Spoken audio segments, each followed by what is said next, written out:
Hi friends, welcome to our channel. இன்னைக்கு நம்ம செட்டிநாடு சுக்கா எப்படி செய்யறதுன்னு இந்த வீடியோல பார்க்க போறோம். அதுக்கு முன்னாடி வீடியோ பார்க்குற फ्रेंड्स அனைவரும் இதுவரைக்கும் நம்ம சேனலை சப்ஸ்கிரைப் பண்ணாதவங்க ப்ளீஸ் மறக்காம சப்ஸ்கிரைப் பண்ணுங்க. இப்போ எப்படி செய்யலாம்னு பார்க்கலாம். ஃபர்ஸ்ட் நம்ம அரைக்கிறதுக்கு ரெடி பண்ணிக்கலாம். இதுக்கு 1 ஸ்பூன் அளவு மிளகு ஜார்ல சேர்த்துக்கலாம். சேர்த்துட்டு இது கூட 1 ஸ்பூன் சோம்பு, 1/2 ஸ்பூன் ஜீரகம், இது மூணையும் நல்லா பவுடராக பொடி பண்ணி எடுத்துக்கிற போகிறோம். இப்போ நல்லா பவுடராக அரைச்சி எடுத்தாச்சு. அடுத்து நம்ம சுக்காவுக்கு ரெடி பண்ணிக்கலாம். இப்போ கடாயில் 3 டேபிள் ஸ்பூன் கடலை எண்ணெய் சேர்த்துக்கோங்க. இது கூட ஒரு சின்ன பீஸ் பட்டை, 3 பீஸ் கிராம்பு, 1/2 டீஸ்பூன் சோம்பு, இது மூணையும் ஆயிலில் சேர்த்துக்கலாம். சேர்த்துட்டு கொஞ்சம் பொரியட்டும். இப்போ பொரிஞ்சதுக்கப்புறமா இது கூட 10 பீஸ் கருவேப்பிலை எடுத்து வச்சுருக்கேன், அதையும் சேர்த்துக்கலாம்.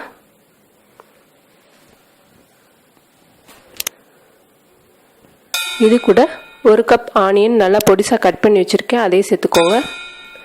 நல்லா பொடிசாக கட் பண்ணி வச்சுக்கோங்க, அப்போ தான் காளானோட நல்லா செட்டாக இருக்கும்.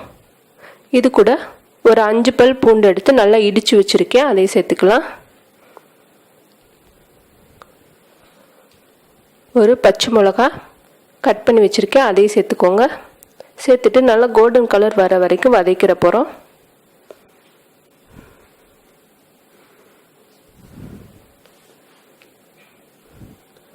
இப்போ நல்லா வதக்குனதுக்கப்புறமா இது கூட 2 மீடியம் சைஸ் தக்காளி பொடிசாக கட் பண்ணி வச்சுருக்கேன், அதையும் சேர்த்துக்கோங்க.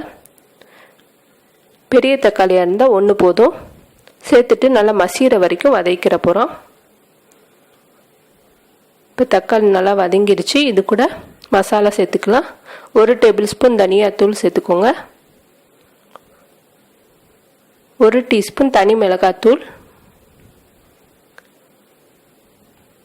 1/4 டீஸ்பூன் மஞ்சத்தூள் சேர்த்துட்டு நல்லா ஒரு 2 நிமிஷம் அந்த ஆயிலே வதக்கலாம். நம்ம ஏற்கனவே மிளகு வேறு சேர்த்துருக்கோம், அதனால் பச்சை மிளகா இருக்குது. மிளகாத்தூள் கொஞ்சம் காரம் பார்த்து சேர்த்துக்கோங்க. இப்போ நல்லா வதக்குனதுக்கப்புறமா இது கூட 1/4 கப் தண்ணி சேர்த்துக்கலாம்.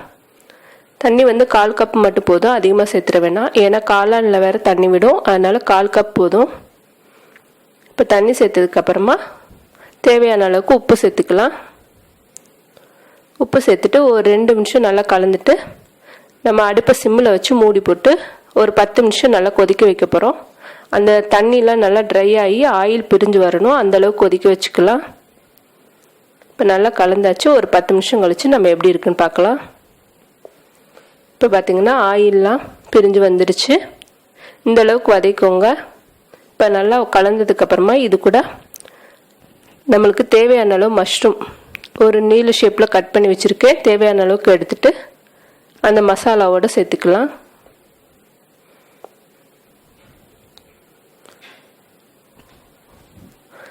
இப்போ சேர்த்ததுக்கப்புறமா அந்த மசாலாவும் அந்த காளானும் நல்லா மிக்ஸ் ஆகணும், அந்தளவுக்கு நல்லா மிக்ஸ் பண்ணி விட்டுக்கோங்க.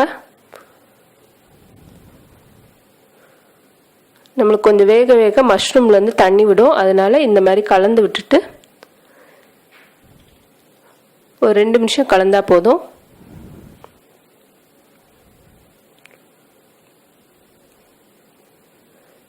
இப்போ நல்லா கலந்தாச்சு. இது கூட நம்ம அரைச்சி வச்ச மிளகு சீரகம் சோம்பு பவுடரை சேர்த்துக்கலாம்.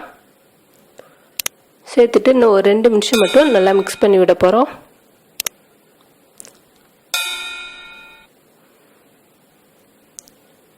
இப்போ நல்லா கலந்ததுக்கப்புறமா திருப்பி ஒரு 5 நிமிஷம் மட்டும் நம்ம வேக வைக்க போகிறோம். காளான் சீக்கிரம் வெந்துடும். இப்போ பார்த்திங்கன்னா ஒரு 5 நிமிஷம் ஆயிடுச்சு. நல்லா அந்த மசாலாலாம் காளானோட நல்லா செட் ஆகி வந்துடுச்சு.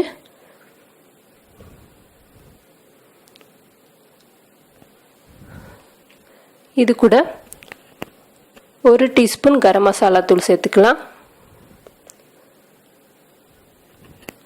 கரம் மசாலா தூள் சேர்த்ததுக்கப்புறமா ஒரு கை கொத்தமல்லி பொடிசாக கட் பண்ணி வச்சுருக்கேன், அதையும் சேர்த்துக்கோங்க. சேர்த்துட்டு ஒரு தடவை மிக்ஸ் பண்ணிவிட்டு ஒரு 2 நிமிஷம் மட்டும் நம்ம கலந்து ஒரு 2 நிமிஷம் மட்டும் மூடி வேக வைக்க போகிறோம். அதுக்கப்புறம் நம்மளோட செட்டிநாட்டு காளான் சுக்கா ரெடி ஆயிரும். இப்போ நல்லா மிக்ஸ் பண்ணியாச்சு. ஒரு 2 நிமிஷம் கழித்து நம்ம பார்க்கலாம்.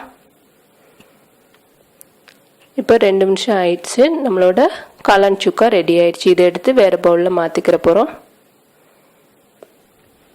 செட்டிநாட்டு காளான் சுக்கா ரெடி ஆயிடுச்சு. இது எல்லா வெரைட்டி ரைஸ்க்கும் சூப்பராக இருக்கும். ஆர்டினரி சாதம், நம்ம புல்கா சப்பாத்திக்கெல்லாம் இது டேஸ்ட்டு சூப்பராக இருக்கும். கண்டிப்பாக ஒரு தடவை ட்ரை பண்ணி பாருங்கள். பிடிச்சிருந்தா லைக் பண்ணுங்கள், ஷேர் பண்ணுங்கள், மறக்காமல் நம்மளோட சேனலுக்கு சப்ஸ்கிரைப் பண்ணுங்கள். தேங்க்யூ.